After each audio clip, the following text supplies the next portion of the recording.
और कहा है कि आज के भारत में मुसलमानों की स्थिति हिटलर के दौर के यहूदियों जैसी हो गई है। कि विपक्ष का कहना जो है वो एक तरह से उनकी हताशा और निराशा है। सच्चाई जो चीज है, मुसलमानों का असली कोई दुश्मन है तो कांग्रेस, सपा और बसपा है। लंबे समय तक शासन कांग्रेस, सपा, बसपा ने किया है। बीजेपी से नफरत सिखाया तो कांग्रेस, बसपा, सपा ने सिखाया मुसलमानों को।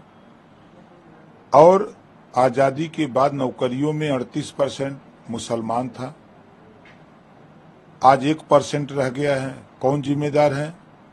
कांग्रेस, सपा, बसपा जिम्मेदार है। अब बीजेपी के विषय में तो जान ले, आज के तारीख में मुसलमानों के बच्चे, चाहे बीजेपी के भय से, चाहे बीजेपी की व्यवस्था से, जो भी कह लीजिए, आज मुसलमान के बच्चे आईएएस और आईपीएस की कंपटीशन में आ गए। आईआईटी करने लगे, आईटी करने लगे, बच्चे शिक्षा की तरफ बढ़ने लगे। और भारत सरकार, केंद्र सरकार की जो योजनाएं हैं और प्रदेश सरकार की जो योजनाएं हैं, उन योजनाओं में एक योजना कोई विपक्ष का नेता बता दे जहां लिखा हो कि इस देश में मुसलमानों को इस योजना का लाभ न दिया जाए। सारी योजनाएं, जितना लाभ कांग्रेस, सपा, बसपा की सरकारों में नहीं हुआ, उससे ज्यादा लाभ आज माननीय नरेंद्र मोदी जी, माननीय योगी जी की सरकार में उनको लाभ मिल रहा है। उदाहरण कह देना आसान है, धरातल पे जरा टटोल के देखें लोग। 7 साल में एक भी दंगे नहीं हुए। दंगे से खाली मुसलमान नहीं प्रभावित होता है, उसमें हिंदू, मुसलमान, सिख, ईसाई, जैन, पारसी सब लोग प्रभावित होते हैं। 7 साल में उत्तर प्रदेश में एक भी दंगे नहीं हुए, न कहीं कर्फ्यू लगा। ये भूल गए। आज मुसलमान अमन चैन से है, कानून का राज है। सरकार की जो भी योजनाएं हैं, उन योजनाओं का लाभ मुसलमान भी उसका लाभ उठा रहा है। हित के लिए कांग्रेस की सरकार में, बसपा, सपा की सरकारों में जो मिलीजुली गवर्नमेंट दिल्ली और लखनऊ थी, इन लोगों ने मुसलमानों के विकास नहीं बल्कि मुसलमानों को नफरत पढ़ाया, नफरत सिखाया। इसके अलावा कुछ नहीं किया। अच्छा, राहुल गांधी अमेठी छोड़ रायबरेली से चुनाव लड़ रहे हैं, उसको किस तरह से देखते हैं आप? देखिए, लोकतंत्र है। बाबा साहब डॉक्टर अम्बेडकर जी ने, यही तो आजादी है, लोकतंत्र की खूबी है कि सभी लोग स्वतंत्र हैं, कोई कहीं से चुनाव लड़ सकता है। चुनाव लड़े, लड़ना उनका काम है और एनडीए के साथियों का काम है।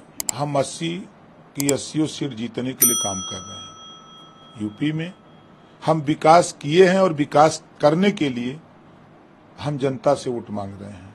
हम 2014, 2017, 2019 और 2022 जो एनडीए की सरकार है, उस सरकार में हम बेहतर पिछली सरकारों से और बेहतर करते जा रहे हैं।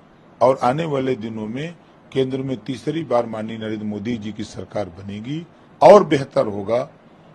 इसके लिए हम लोग, देश सुरक्षित हो। पहले था कि तमाम आतंकवादी गतिविधियां होती थी, लेकिन आज मोदी जी की सरकार में बड़े पैमाने पर गिरावट आई है। हम नहीं कहते खत्म हो गया, लेकिन आज बड़े पैमाने पर गिरावट आई है। अच्छा, वहीं कांग्रेस का कहना है कि जो उत्तर प्रदेश की सभी सीटों पर इंडिया गठबंधन जीत रही है, बीजेपी डरी हुई है। चुनाव के पहले एक भी नेता, न कांग्रेस का, न सपा का, न बसपा का जनता के बीच में तो नहीं गया, एक भी रैली नहीं किया। यहाँ एनडीए के लोग जनता के बीच में, बराबर जनता के बीच में उनके सुख दुख में रहते हैं। तो जो उनके बीच में रहेगा उसी के साथ ना लोग रहेंगे, जो उनसे दूरी बना के रहेगा उसी का ना परिणाम है। कांग्रेस और सपा मिल के लड़े, दोनों लोग, आपने देखा 2017 में क्या हश्र हुआ। सपा बसपा मिल के लड़े, आपने देखा 2019 में क्या हश्र हुआ। तो ये सारे प्रयोग सबके फेल हो गए हैं। पूरे देश में जनता चुनाव लड़ रही है मोदी जी को प्रधानमंत्री बनाने के लिए, और चाहे चुनाव लड़ने के लिए तो भाई स्वतंत्र है, संविधान में सबको छूट है, लड़े, कोई दिक्कत नहीं है। राहुल गांधी की प्रशंसा पाकिस्तान के पूर्व मंत्री चौधरी फवाद हुसैन ने की है, जिसके बाद से प्रधानमंत्री ने भी राहुल गांधी पे तंज कसा। आप किस तरह से देखते हैं? भाई भारत के लोग तो तारीफ नहीं कर पा रहे हैं।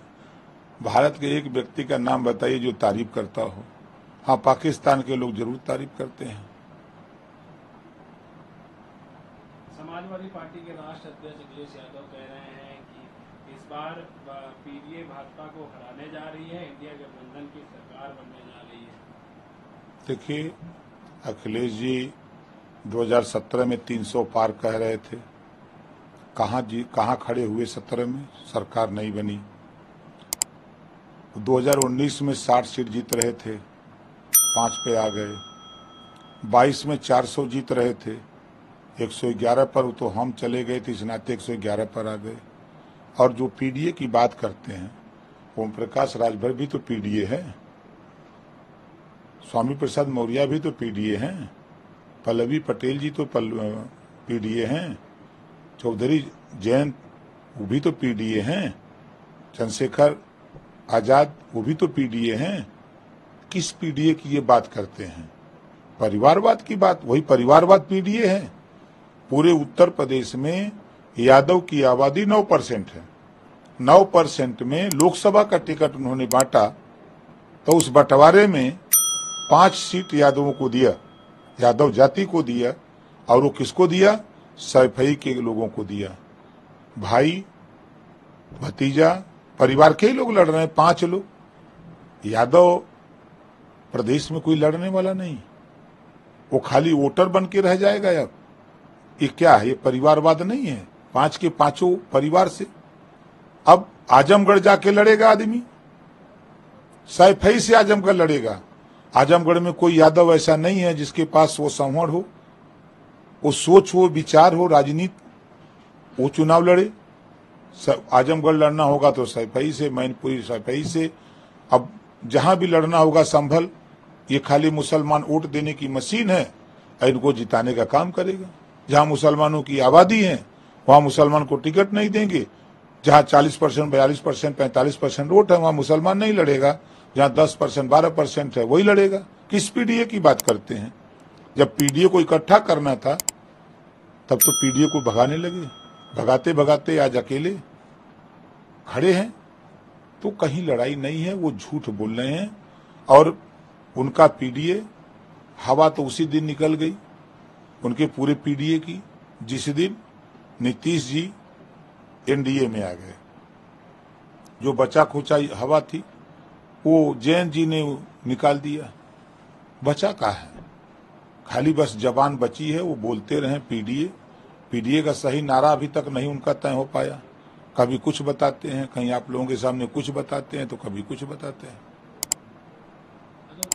वैक्सीन को लेके जो खबरें आ रही, समाजवादी पार्टी का कहना है गलत वैक्सीन जल्दबाजी में लगा दी गई, जिससे कई लोगों की मौत हो गई। इस पे जुर्माना देना चाहिए।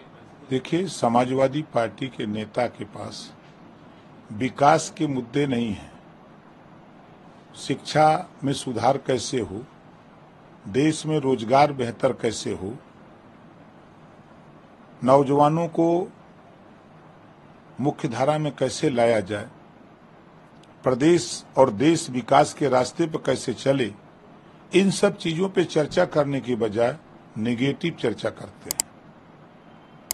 जब वैक्सीन बनी उस समय आप भी सोचिए, हम भी सोचे, वो दौर क्या था?